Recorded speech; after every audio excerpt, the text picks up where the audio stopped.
मंगलम भगवान वीरो मंगलम गौतमो गणि मंगलम कुंद कुंदादि जयंधर्मोऽस्तु मंगलम सर्वमंगल सर्व कल्याणकारकम प्रदानं सर्वधर्माणां जयनं जयतु शास्त्रम् नमः श्रीवर्धमानाय दूतकैलात्मने सालोकानां त्रिलोकानां यद्विद्याधर्पणाय मंगलाचरण चेंज कर दिया अपन ने। उस समय से आ गया ना क्यों? श्रावकाचार का। हाँ, क्योंकि ये जो जितने ये दस लक्षण धर्म आदि हैं, श्रावक का आचार है। इसलिए अपन लोग मंगलाचरण पढ़ते हैं और श्रावक पढ़ते हैं। और सिद्धांतों की बात नहीं है, आचार पालने के लिए है। द्रव्य और चरणन्यों के सिद्धांतों पर ये जीवन बनाने के लिए हैं। हालांकि चारों नियोग हैं, लेकिन द्रव्य नियोग और चरण में कुछ करने की बात है। क्या करो, ये समझने के लिए है। ऐसा दस लक्षण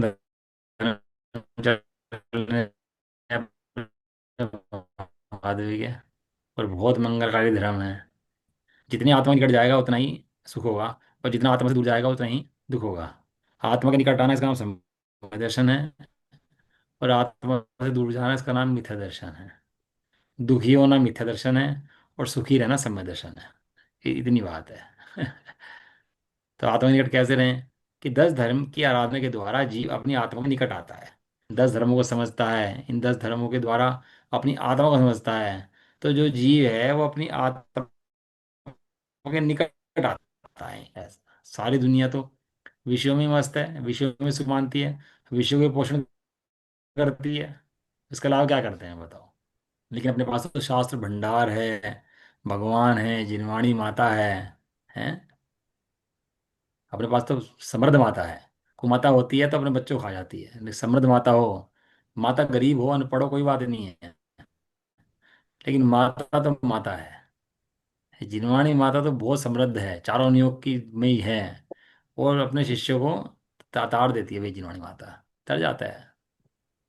और लोक में जो विश्व का विलासी है, जिसके पास कुछ है ही नहीं, अन्य मति है, कोई क्या है, गीता ले लिया, रामचरित्र ले लिया, इसके अलावा क्या है बताओ? वही पढ़ते रहते हैं, वही पढ़ाते रहते हैं, और कोई इसके अलावा कुछ पता ही नहीं है। ना ज्ञान है ना समझ है इसके अलावा तो। अपने पास तो समृद्धशाली हैं, चारण योग में जिनवाणी आज भी हमारे पास विराजमान है। रत्न आदि हो ना हो इससे फर्क नहीं पड़ता, लेकिन जिनवाणी अपने पास हो इससे फर्क पड़ता है। धन हो तो ना हो इससे फर्क नहीं पड़ता, लेकिन जीवन में जिनवाणी है। 10 धर्मों के साधन सीखता है कि आत्मा कहते किसे हैं, वो जीव आत्मा को प्राप्त करता है, मोक्ष मुक्त हो जाता है। ऐसा है। पढ़ते हैं, देखो। तप निज में ही होवे शांत,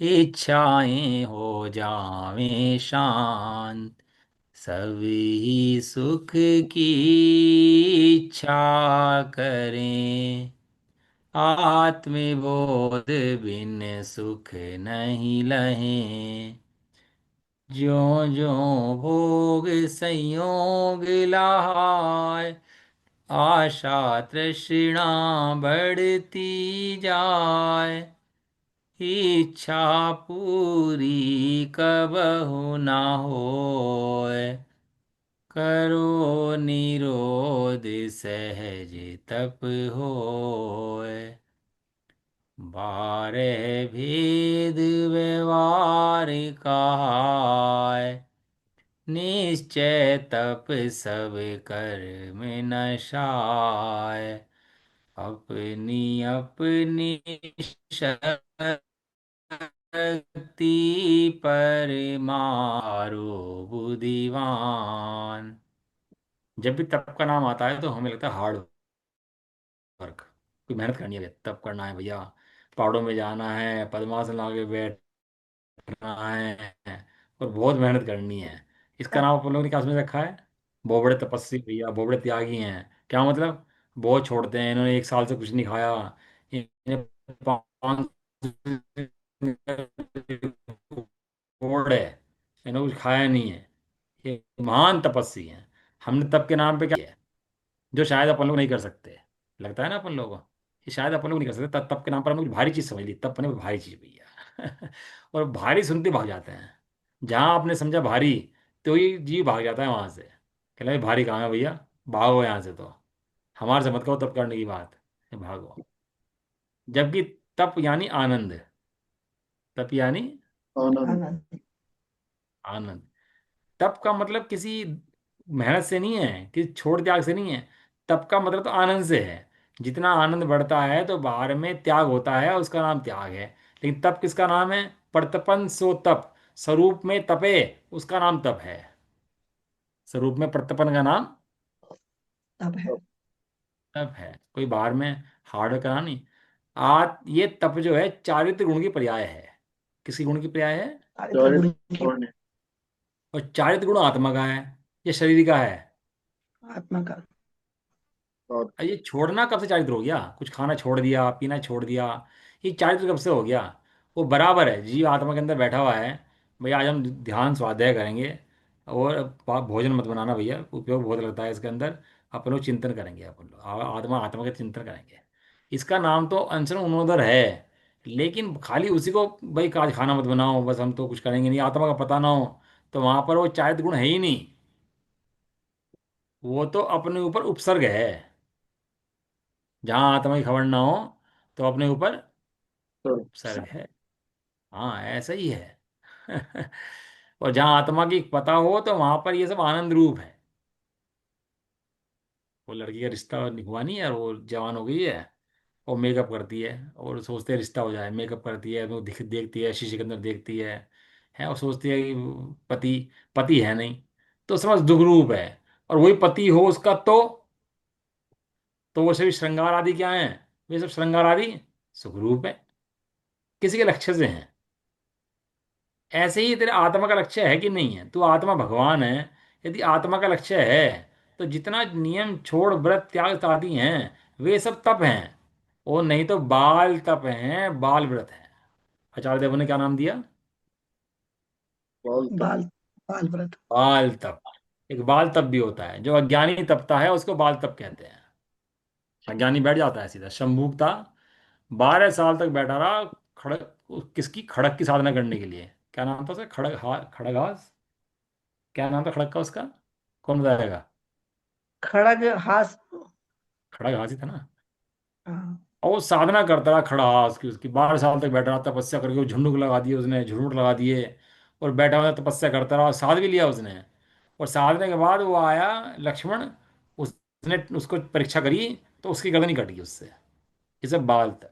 ऐसे रावण ने बहुरूपणी विद्या की साधना करी थी, वो बहुरूप बन गए थे उसके। और उसने ऐसा तप तपा था उस समय, कि ऐसा लिखा है कि मुनि, वो मुनि होता तो मोक्ष प्राप्त कर लेता। ऐसा तप तपा उसने, चलाया मान नहीं हुआ किंचित भी। लेकिन अज्ञानी के जितने भी तप होते हैं, वे सब बाल तप होते हैं। उनसे कोई भी साधना नहीं है, उनसे कुछ मिलता जाता आता नहीं है। किंचित पुण्य प्राप्त कर लेता है, लेकिन उससे कुछ भी साधना सत्य नहीं है। क्यों? क्योंकि बाल तप है, बाल व्रत है। जितना आत्मा के बिना किया जाए, वे सब क्या है? वे सब बाल तप है। और आत्मा के बाद जानने के बाद आत्मा के लिए जो किया जाए, आत्मा की साधना के लिए जो किया जाए, वो सब क्या है? वे सब वास्तविक तप है, बाल व्रत नहीं है। अज्ञानी का तप ऐसा है जैसे गज का स्नान, हाथी का स्नान। हाथी स्नान करता है ना, तो जाता है और निकलता है, तो क्या करता है? धूल में मिट्टी भरता है अपने कोने पे लगी हुई, और अपने को उड़ा लेता है मस्ती मस्ती में। तो नहाया कि नहीं नहाया? ऐसे वो गज स्नानवत है, जो बाल व्रत है। बालक बालक के समान तप है। जब बालक व्यापार करते हैं ना, व्यापार खेलते थे अपन लोग पहले छोटे थे, तो कैसे व्यापार खेलते थे अपन लोग? कि ले भाई लगाओ मोहरे अपनी अपनी, तेरा मेरे देश में मेरे घुस गया, मैं तेरे देश में गया, यहाँ से मेरे 10 जहाज आ गए, ले भाई कीमत ले इनकी। नोट गिन के उसे दिए। उसने कहा तू जहाज लेकर आया, मैंने तुझे चावल दे दिए, ला तू पैसे मुझे दे। और 4 जने खेल रहे, वो उसके पैसे दे, उस पर व्यापार करे, वो उससे ले, वो उससे ले। कितना बड़ा व्यापार चल रहा है वहाँ पर, बताओ जी? कितना बड़ा व्यापार चल रहा। वो बड़ा आदमी आया एक, कि जी हमने व्यापार करा बहुत, और ये जो दूसरा आदमी है ना, तो बहुत पैसे कमा लिए। कहना तुम लू लो, कुछ नहीं, ये व्यापार है क्या? इसे कहते हैं व्यापार। ऐसे ही अज्ञानी अनशन करता है, अनुदर करता है, मूर्त सब करता है, लेकिन वो समझता नहीं है वास्तव में तप व्रत है किसके लिए। ये श्रृंगार किसके लिए है? ये श्रृंगार पति के लिए है। श्रृंगार श्रृंगार के लिए नहीं है, श्रृंगार पति के लिए है। ऐसी तप आत्मा के लिए है। क्यों? क्योंकि तप आत्मा के चारित्र गुण की पर्याय है। पर्याय है। आपने शब्द सुना, इच्छा निरोधक तप है? सुना आप लोगों ने? हाँ। कहाँ पर आया? तत्वार सूत्र में। बहुत बढ़िया। और कोई? तत्वार सूत्र में नहीं आया, धवल में आया। वीर सिंह स्वामी को उसमें आया, इच्छा निरोध तप है। बस जो भी संस्कृत का आया उसे लिख दो अपना, मार दो तत्वार सूत्र है। उसमें आया तपसा निर्जरा, तत्वार सूत्र के अंदर। तप अच्छा, मैंने से आया था निर्जरा तब होती के बाद है। में। लेकिन तप किसे कहते हैं? कि इच्छा के निरोध का नाम तप है। इच्छाएं जो है ना, नागिन के समान है। जैसे नागिन घूमती है और डसती है, और डसने पर लहर जहर की आती है, ऐसे इच्छा नागिन, तृष्णा नागिन, जो जो डंके लहर जहर की हाँ भैया।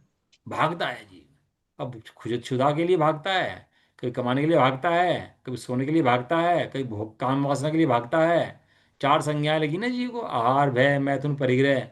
इसको बैठने नहीं देती, बैठ सकता नहीं। जब तक इच्छा इसको लगी हुई है, तब तक जीव चैन से बैठ सकता ही नहीं है। इच्छा के निरोध का नाम तप है। सुना आप लोगों ने? नहीं सुना? इच्छा निरोध तप है। इच्छा का निरोध, उसका नाम तप है। इच्छा उठती ना, बार बार इच्छा उठती है, तो ये जो इच्छा उठती है जिसको दुखी देती है। लेकिन जब स्वरूप के आश्रय से इच्छा ना उठे, इच्छा ना उठे नहीं कह रहे, क्या कह रहे? स्वरूप के आश्रय से स्वरूप का आनंद दिखाई दे, स्वरूप का आनंद हो, इच्छा ही नहीं दिखे, इच्छा ना उत्पन्न हो, उसका नाम तप है। तप अग्नि होती है। तप अग्नि, अग्नि होती है ना, अग्नि के अंदर क्या कहते हैं? जो गिरो वही भस्म, जो गिरो वही भस्म। ऐसी तप है। तप अग्नि है। जितने कर्म है इस तप अग्नि के अंदर, सारे कर्म भस्म हो जाते हैं तप अग्नि के अंदर। ऐसी है। तो अगर तप अग्नि ना हो और इच्छा चलती रहे, तो जीव को लूटती रहती है भाई, लुढ़ाई चलती रहती है जीव की। कर्म शिखर होता है ना, कर्म को शिखर कहा। वो बड़ा पहाड़ हो और तोड़ना हो उसको, तो क्या करोगे? कर्म। घन बजाओगे, अच्छा। उसमें बम फोड़ोगे उसके अंदर, है? कर्म शिखर को बज रहा है ना? तो कहाँ से टूटता है कर्म का शिखर? ये कर्म का शिखर तप से टूटता है। ठीक है, तप का विस्फोट करो तो कर्म का शिखर टूट जाता है ये। और तप ना धारण करो तो कर्म का शिखर टूटता ही नहीं है। तप माने अपने आनंद का, अपने आनंद का रूप धारण ना करो तो कर्म का शिखर टूटने वाला नहीं है। तप निज में ही हो विश्रांत। विश्रांत माने आराम। एक पहले दो वो करते हैं ना, सावधान विश्राम।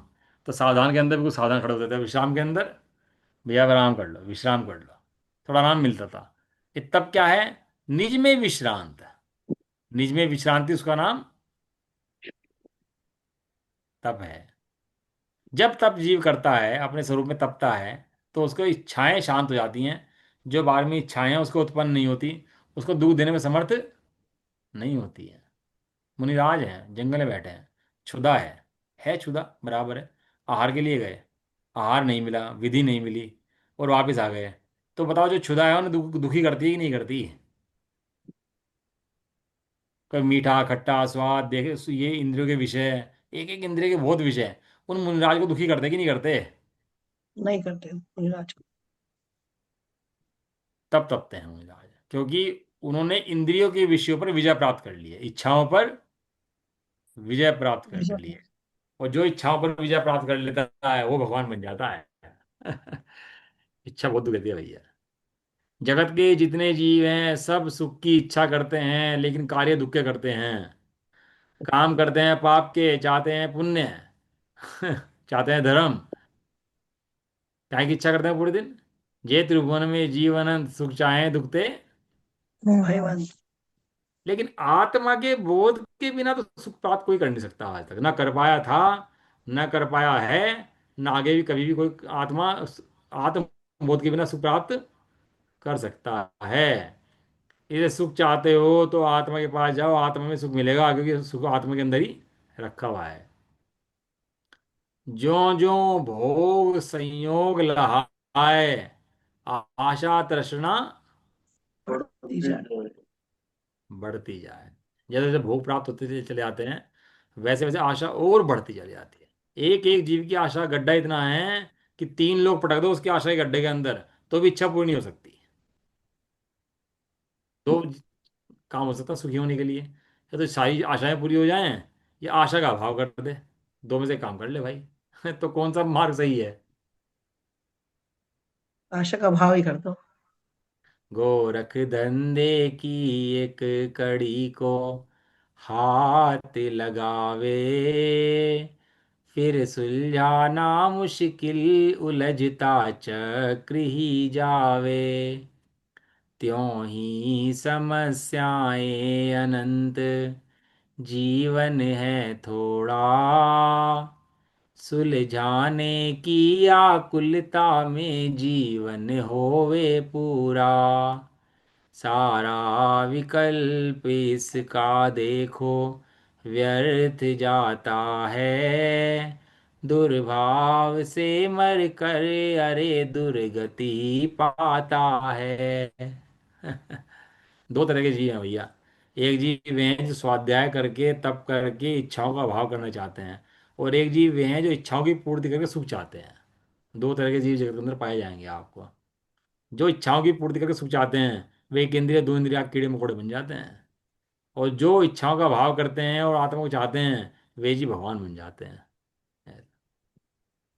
आप लगा लो फैक्ट्री, फिर चैन से बैठ जाना।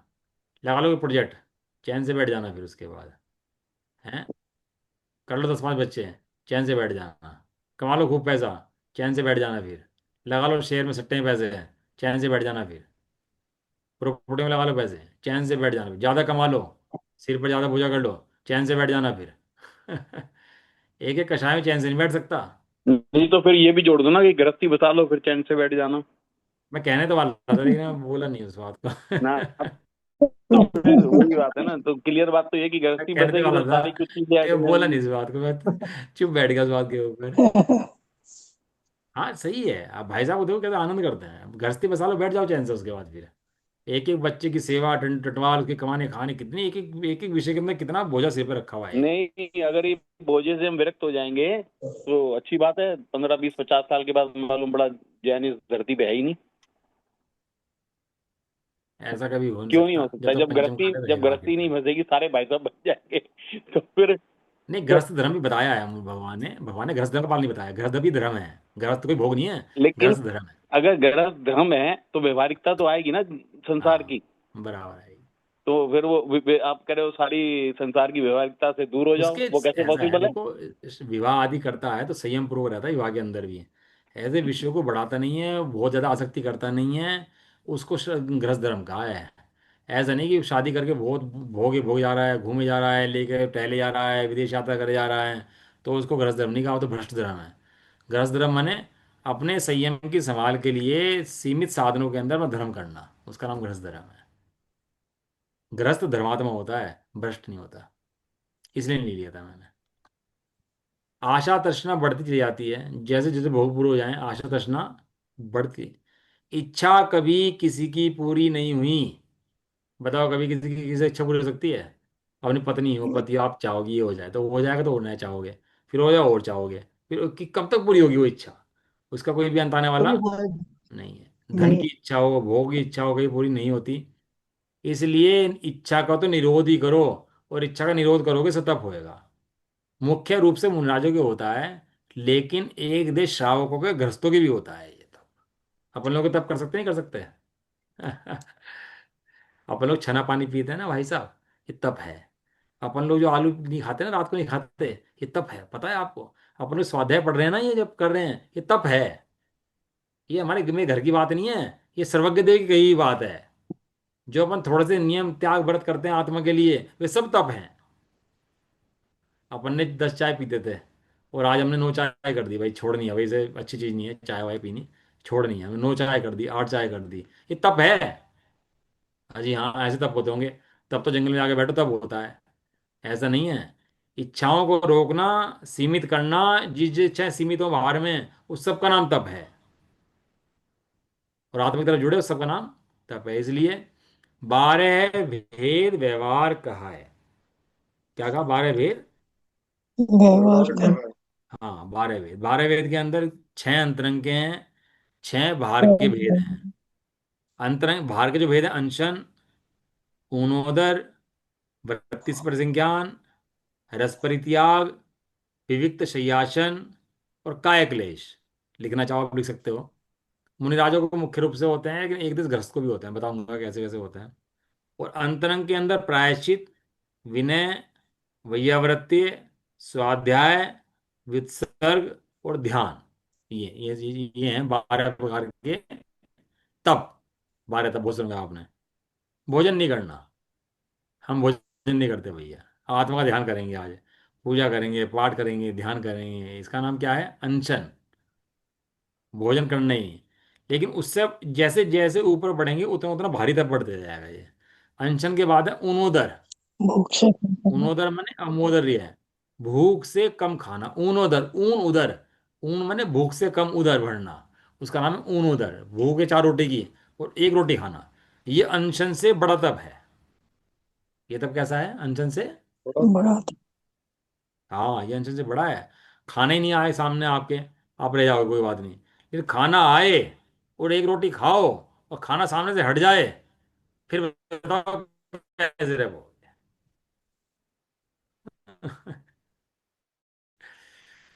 वो उन्होंने को लोगों ने दोनों दर बना दिया। अब वो आज उन्होंने कर लिया, कल प्रतिज्ञा से पहले डबल खाए, प्रतिज्ञा के बाद डबल खाए। ऐसा नहीं। जिस दिन प्रतिज्ञा होती संयम से रहे, पहले भी संयम से रहे और बाद में संयम से रहे। उन्होंने मैंने भूख से कम खाना। कम खाना। कम खाना। वृत्ति वृत्ति परिसंख्यान। मुनिराज जो है नियम लेके चलते हैं कि भैया आज ऐसी विधि मिली तो खाऊंगा, नहीं तो भोजन नहीं लूंगा, आहार नहीं लूंगा। इतनी मर्यादा लेके चलते हैं। तब जाके भी उनको आहार आ जाए हो जाए अपने घरों में, तो हम अपने को महाभाग्यशाली जानते हैं। भिक्षा बोला उसको, भिक्षा। मुनिराज को बोला भिक्षु, और उसे बोला भिक्षा। अपन लोगों ने अन्य मतियों ने शब्द बिगाड़ दिए। भिक्षु माने भिक्षाम देई, ऐसे मांगता फिरता है। अरे मुनिराज को भिक्षु बोला है।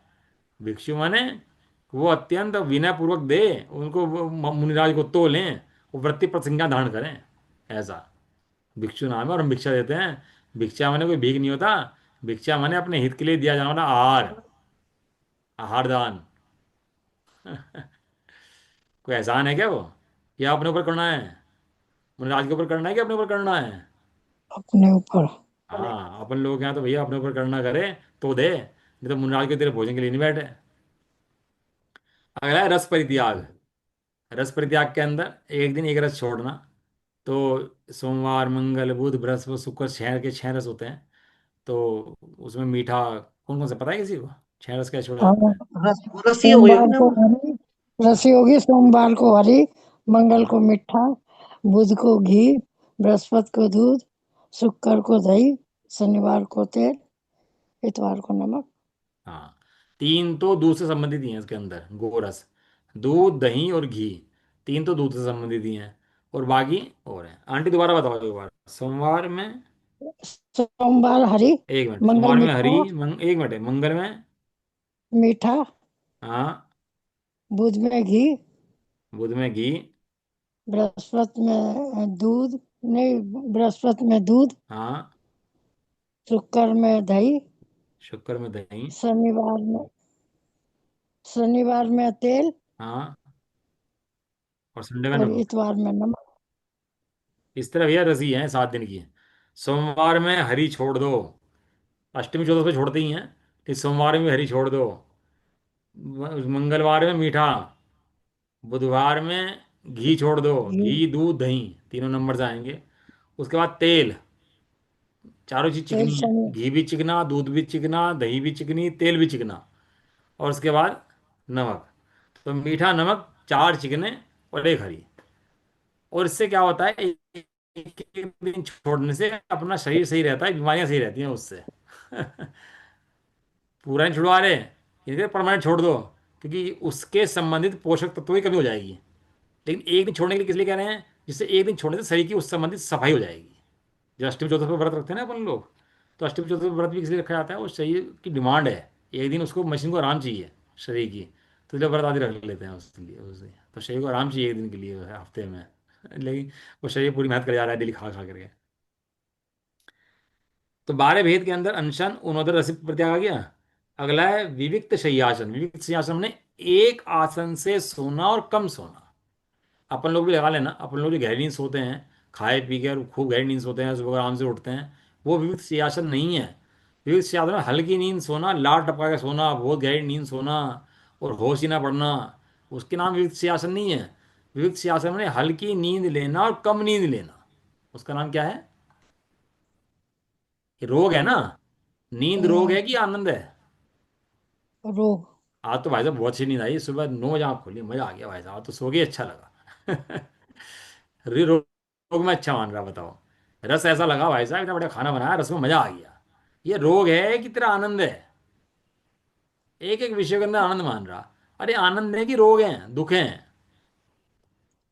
और दुख अगला है है। काय क्लेश।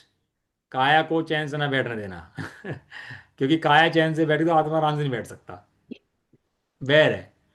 और शरीर आराम से बैठ गया, एसी चलाया, पंखे चलाया और खूब मस्ती में ठंडा पानी पिया, पड़े बैठे आराम से, इसका नाम काय क्लेश नहीं है, आत्मा दुखी होता है इनसे। इसलिए काय क्लेश। जितना शरीर कठोर होगा उतना अच्छा होगा, जितना शरीर मुलायम हो जाएगा ना उतना शरीर दुख देगा, हड्डियां, ये सब के संबंध में समझ लेना आप लोग। अंतंग तप के अंदर प्रायश्चित नंबर पहला कौन सा है? प्रायश्चित।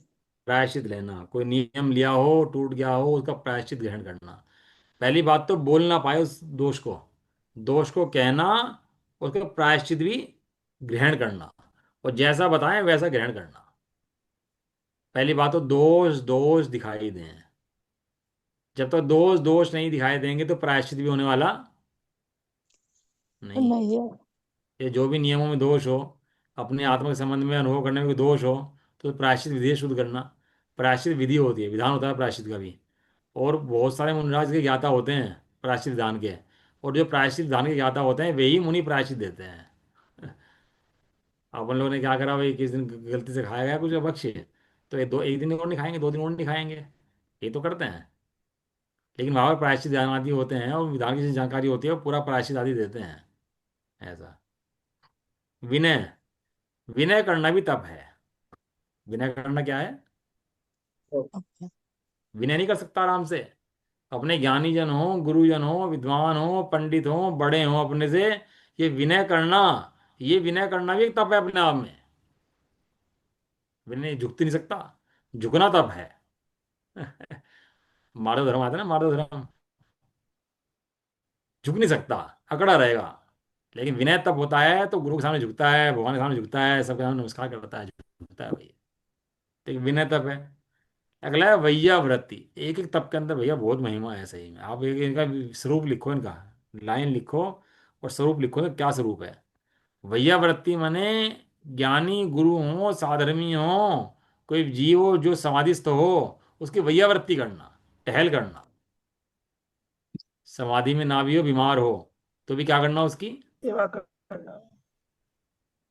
लैट्रिन निकल जाए, लार टपक जाए, बीमार पड़ा हो, उल्टी सीधी बातें कहने लगे, आंख में से मल जा रहा हो, कान से मल जा रहा हो, चादर गंदी पड़ी हो, उसके ओढ़ने के कपड़े खराब पड़े हो, बाल बढ़ जाएं, कितनी समस्याएं हो सकती हैं शरीर के, एक शरीर पड़ा है उसके अंदर। अपने माँ बाप की तो, बच्चों की तो सब कर लेते हैं, लेकिन साधर्मी की और गुरुजनों की और अपने जो नीचे वाले लोग हैं कोई हो उसकी, उन सबकी वैयावर्ती करना। वो किसके होगी? जो जुगुप्सा नहीं करेगा, घृणा नहीं करेगा, उसके होगी वो वैयावर्ती। ये महान तप है।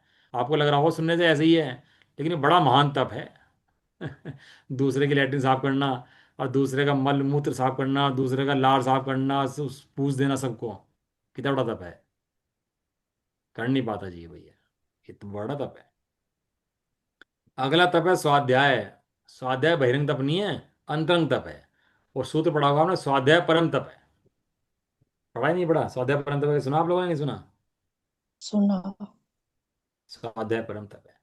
स्वाद इन सब तत्वों के अंदर कोई सबसे बड़ा तत्व है तो स्वाध्याय करना है। अपनी आत्मा को स्वाध्याय करा दे, अपनी आत्मा को ज्ञान दान दे, इससे बड़ा कोई तप नहीं है। ये अपना आत्मा जो चतुर्गति में रूल रहा है, उस अपनी आत्मा को ज्ञान दान देवे स्वाध्याय के द्वारा, इससे बड़ा तप तो कोई दूसरा नहीं। तत्वों को समझे, तत्वों को समझाए, इससे बड़ा कोई तप नहीं है, इससे बड़ा कोई कार्य नहीं है वास्तव। अगला कौन सा बताया लास्ट? स्वाध्याय, तप। कौन सा तप? अंतरंग तप। यानी कि बाहर में पढ़ने का नाम स्वाध्याय नहीं है, अंतरंग में कषाय घटने का और अपनी आत्मा में आनंद बढ़ने का नाम तप है, स्वाध्याय है ऐसा।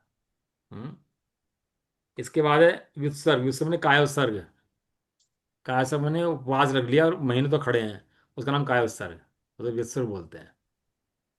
ठंडी गर्मी शरीर पे झेल जाए पूरी पूरी और उपवास करके खड़ा रहे, उसका नाम व्युत्सर्ग है। आत्मा के आराधना में इतना उपयोग लग जाए, हिले नहीं। किसने कहा था वो? बाहुबली स्वामी ने। भगवान। बाहुबली वाहन तो बहुत प्रसिद्ध है ना इस मामले में।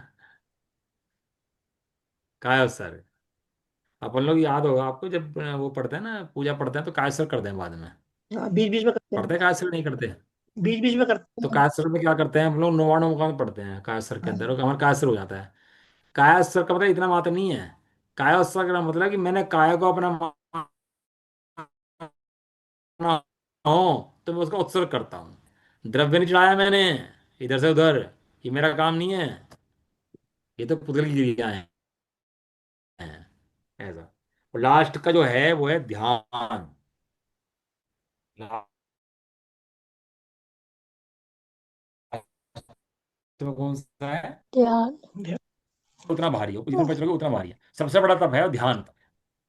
गृहस्थों को स्वाध्याय की मुख्यता होती है और मुनिराजों को ध्यान की मुख्यता होती है।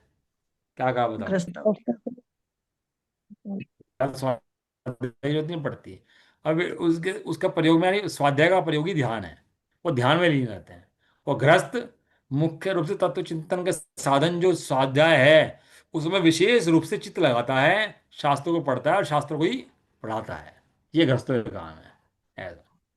तो इस प्रकार का 12 प्रकार का जो हमने तब पढ़ा, 6 अंतरंग और 6 बाहर। बहिरंग।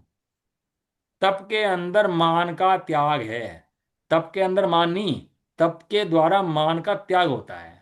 कोई तप करके, चाहे मैंने इतने उपवास कर लिए, इतने अनशन कर लिए, इतना रस परित्याग कर दिया, 10 लोग तारीफ करें तो अच्छा लगता है, और बहुत बढ़िया के बढ़िया गए तो बढ़िया लगता है, तो ये मान चढ़ता है अपना। अभी 10 लक्षणी होंगी ना,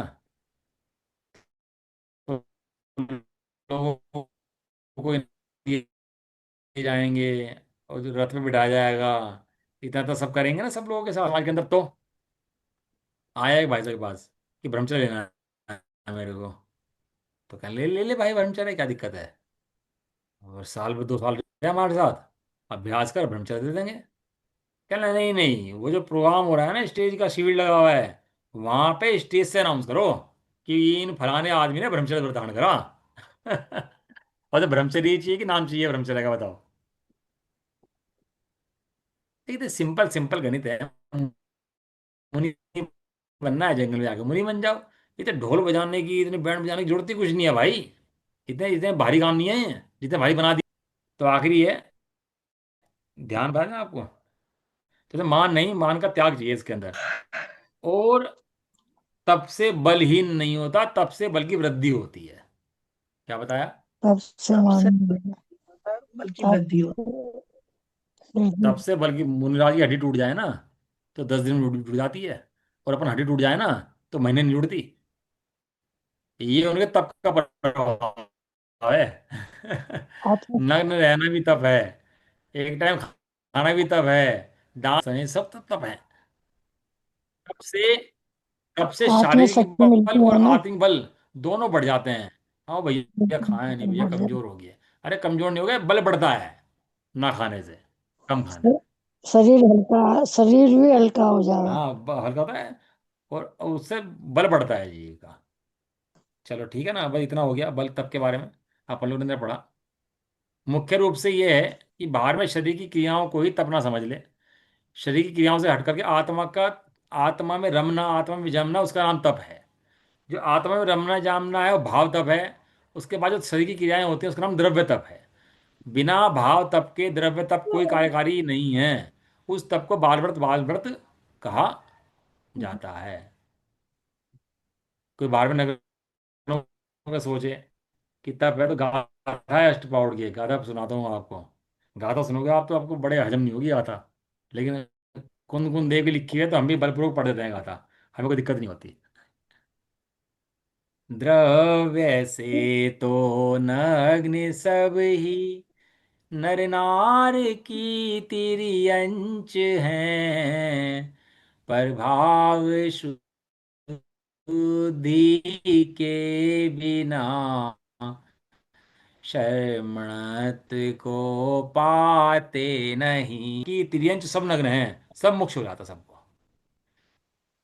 यदि मात्र अनशन से ही मोक्ष होता तो नारकियों को खाने मिलता ही नहीं है, सारे नारकी मुक्त हो जाते। एक एक के बारे में पढ़ लेना आप।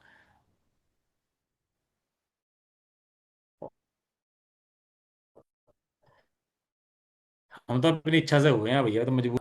जब तक तेरे आत्मा का है तब तक द्रव्य भी किसी काम का नहीं है, कार्यकारी है। इसलिए समय दर्शन पूर्वक, आत्मा की साधना पूर्वक तप करें, और तप के द्वारा अपनी आराधना को बढ़ाएं, अपने परिणाम बढ़ाएं।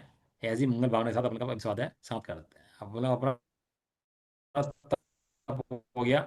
आज का 7वां दिन है ना, हो गया।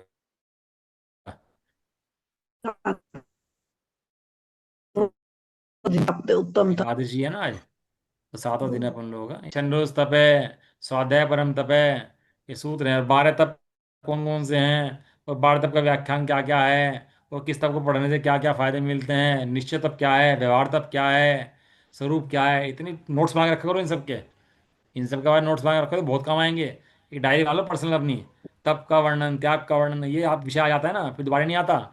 इसके से नोट्स बना के रखो इसके, कभी आएगा तो बहुत काम आएगा विषय आपको। ऐसा। चलो, निज निधि निज में बताई। यह अनंत उपकारे है, उसी के लिए जिन वाणी माँ वंदना अनुवाण बार। अनुवाण।